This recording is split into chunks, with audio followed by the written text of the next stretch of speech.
If you're convinced that your breakup isn't the end, if the thought of letting go feels like losing a part of yourself, and if you'd do almost anything to have one more chance, then this message is for you, because without clarity, emotion becomes chaos, and without discipline, even love loses its power.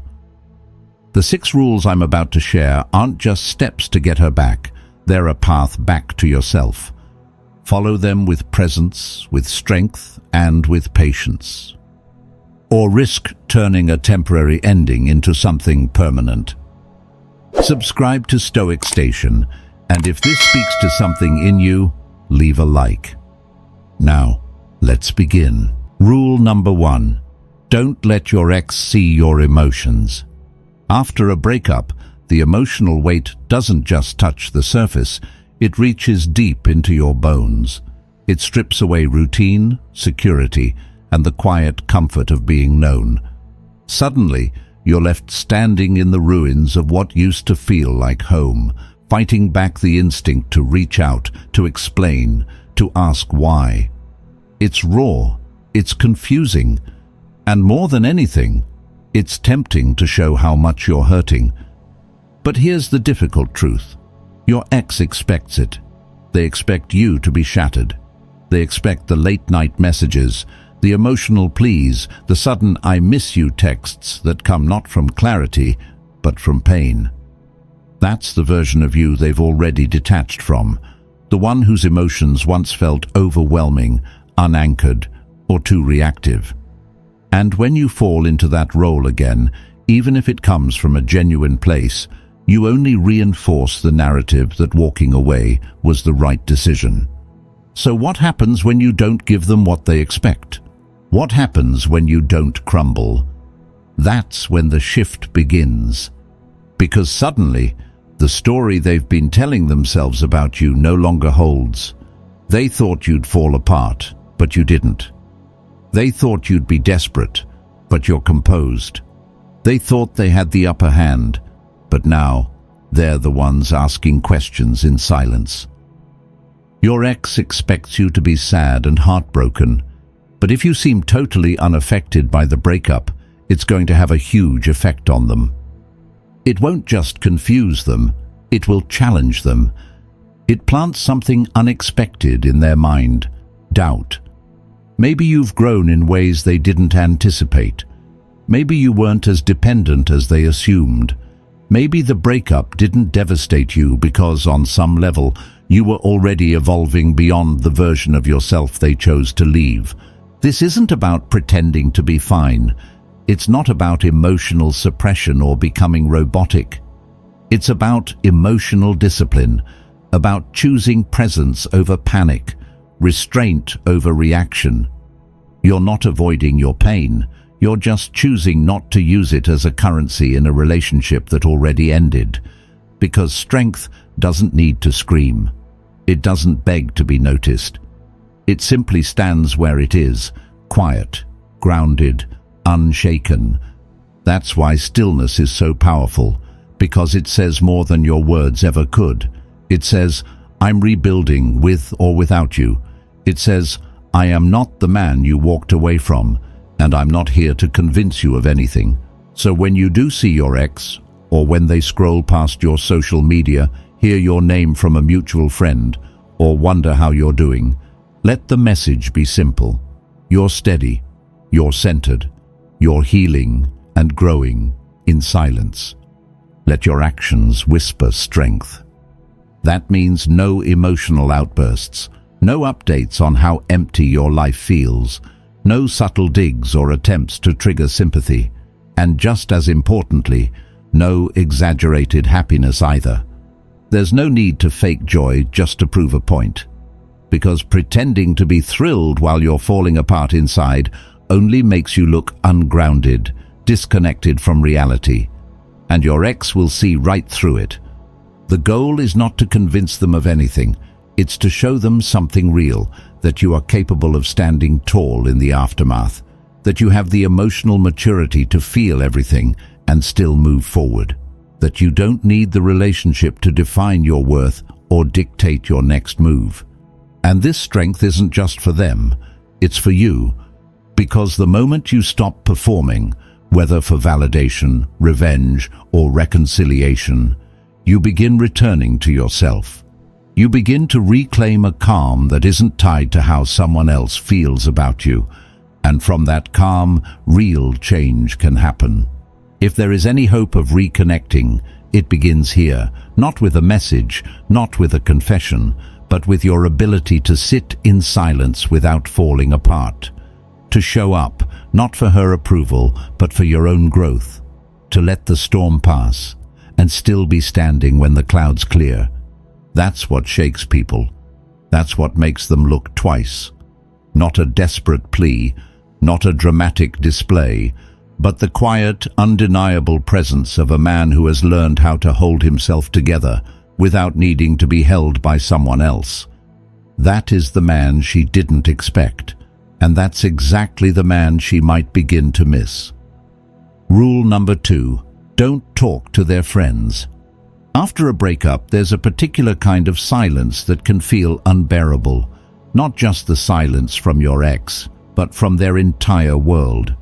You find yourself wondering what they're thinking, how they're doing, who they've been spending time with, and in that space of uncertainty, it's tempting to look for openings. A quick message to one of her friends, a casual conversation with her cousin. Maybe if you just ask the right question or drop a subtle hint, you'll get some clarity. But that urge, that impulse to reach through her circle, it's not clarity you're chasing, it's comfort. And it's rooted in fear. Fear that she's moved on. Fear that she's forgotten. Fear that while you're still processing the loss, she's already rewriting the next chapter without you. Still, you tell yourself it's harmless, that you're just checking in, that it doesn't mean anything. But here's the reality. The moment you reach out to someone in her orbit, you lose control of the story. It only takes one conversation, one offhand comment, for your words to be twisted, misinterpreted, or relayed in a way that paints you as needy, desperate, or even manipulative. And once that image is handed to your ex, it's nearly impossible to take it back. They'll immediately run to your ex and tell them what you said, and it won't make you look good. What makes this even more dangerous is that it rarely feels like a mistake in the moment. It feels like strategy, like you're making a move. But what you're really doing is giving your ex more evidence that the breakup was necessary, that you're still orbiting her world, unable to pull away. That's why silence is so powerful. When her friends say he hasn't reached out at all, it plants a very different seed. One of curiosity, one of doubt, one that says you're not clinging to old connections, but rising into something new. So lean on the people who know you, not the ones who knew you through her. The moment you stop chasing whispers in her world, you start hearing your own voice again. That's when real power returns. Rule number 3, don't think of this as the end. A breakup can feel like a death. Not just the end of a relationship, but the collapse of dreams you quietly carried. The conversations about the future, the rituals you shared, the sense of belonging that once felt so certain. When it all disappears, it's easy to convince yourself that you've lost your only chance, that the love you had was rare, and that without it, you're somehow less worthy, less desirable, less whole. But that mindset is a trap. It feeds on fear, not fact. And the moment you start repeating thoughts like, "I'm not good enough," or "she was the one," you begin reinforcing a story that makes you smaller than you truly are. The truth is, this isn't the end. It's a pause, a break in the rhythm of a story that still has unwritten pages. And how you show up during this pause says more about your character than anything you could tell her. This space isn't empty, it's an opportunity. It's where you recalibrate, rediscover, rebuild. Whether you think you can get your ex back or you think you can't, you're going to end up being right. That statement isn't about blind hope. It's about emotional alignment. When you believe in possibility, not certainty, but possibility, you stop acting from a place of panic. You begin moving with purpose, not desperation. You stop asking, "How do I fix this?" and start asking, "Who do I want to become in the aftermath?"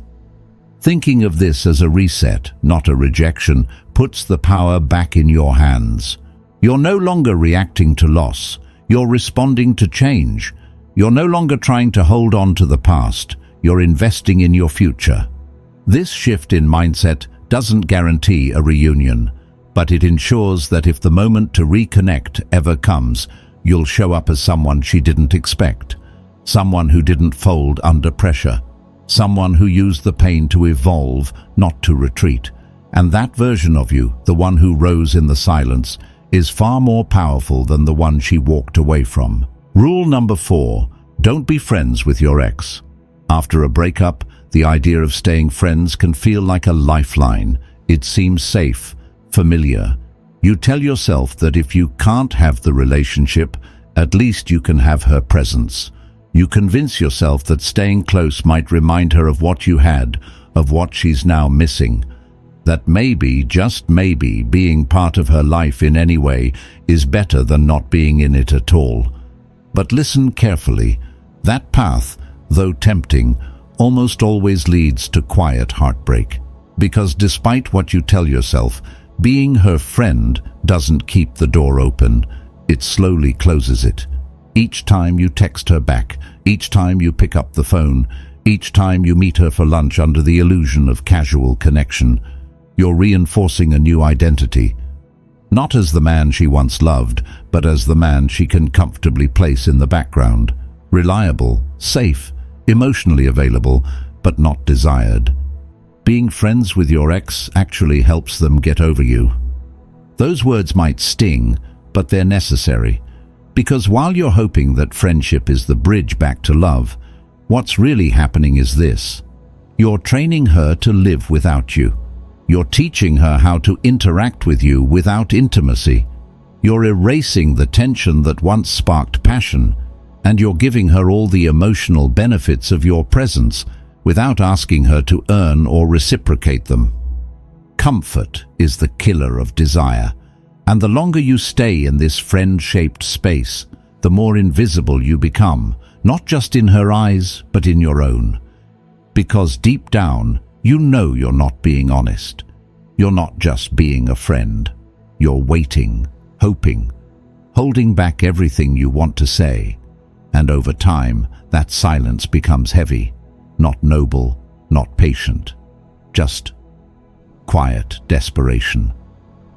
The harder path, the one that actually gives you a chance, is to step away, to give her the full weight of your absence, to let her feel the difference between having you in her life and not. Because only in that space can she begin to question what you truly meant to her. Only in that void can she remember, not just the comfort, but the connection. You can't make someone miss you if you never go away. And you can't make someone want you if you're always available. So walk away, not out of anger, not to play games, but because you know what you're worth. You're not a placeholder. You're not her emotional backup. You're a man with boundaries, with dignity, with the strength to choose silence over self-betrayal. And if she ever comes back, let it be because she missed you, not because you stayed close enough to be convenient. Rule number 5. Get out, be social, stay busy. In the aftermath of a breakup, time feels like it stretches endlessly. Days blend together, routines fall apart, and the quiet moments become unbearable. You sit in your room, staring at the ceiling, replaying memories like scenes from a movie you didn't want to end. And the more you sit still, the louder everything becomes. Her voice, her laugh, the way she looked at you that one last time, it all echoes. You're not just remembering, you're reliving. And slowly, those memories turn into weapons you use against yourself. But healing doesn't happen in stillness. Not this kind, not this early. Pain needs movement, not because movement erases the hurt, but because it gives the hurt somewhere to go. And what you need right now isn't a distraction. You need momentum, a reason to wake up, a reason to step outside, a reason to remind yourself that even though one story ended, your life didn't. Start small. Reconnect with that friend you've kept at arm's length. Go to a gym class, even if you hate it. Walk into a bookstore and pick up something you'd never normally read. Sign up for something that scares you just a little. It's not about pretending you're okay.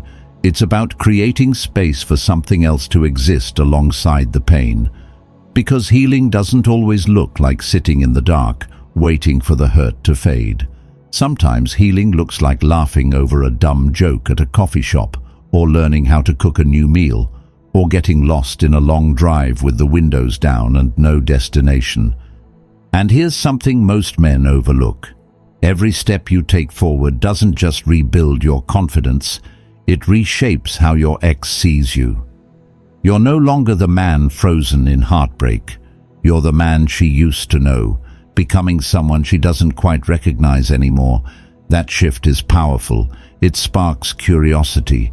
It stirs something unexpected, because she expected you to spiral, but instead you rose.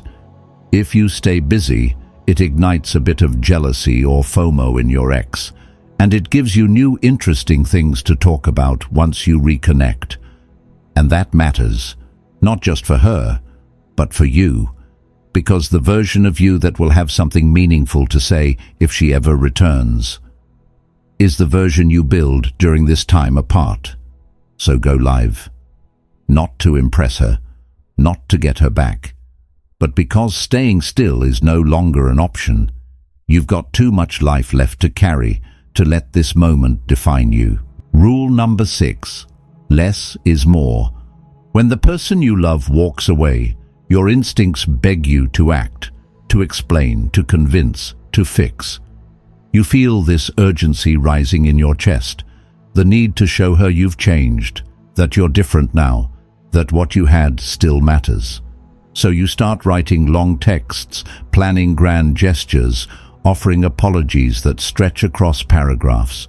You think that if you just say enough, feel enough, prove enough, maybe she'll come back.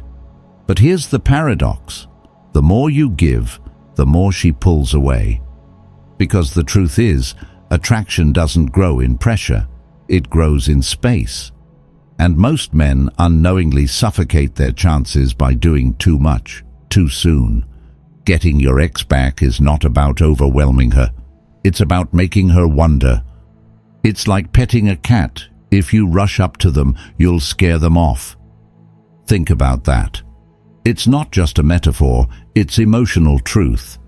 When you become too available, too eager, too present, you erase the mystery. And mystery is what draws people back in. Not confusion, not manipulation, but the subtle, almost invisible space where curiosity lives. Let her wonder why you haven't texted. Let her notice when you end the conversation first. Let her scroll through her feed and wonder why you didn't engage. These moments, small as they seem, plant questions in her mind. They pull her toward you without you having to say a word. This is not about playing games, it's about reclaiming your center. When you stop chasing, you stop overwhelming. And when you stop overwhelming, you give her the chance to miss you. That space, unspoken, unresolved, is where reflection begins. Leave signals, not speeches, hints, not declarations.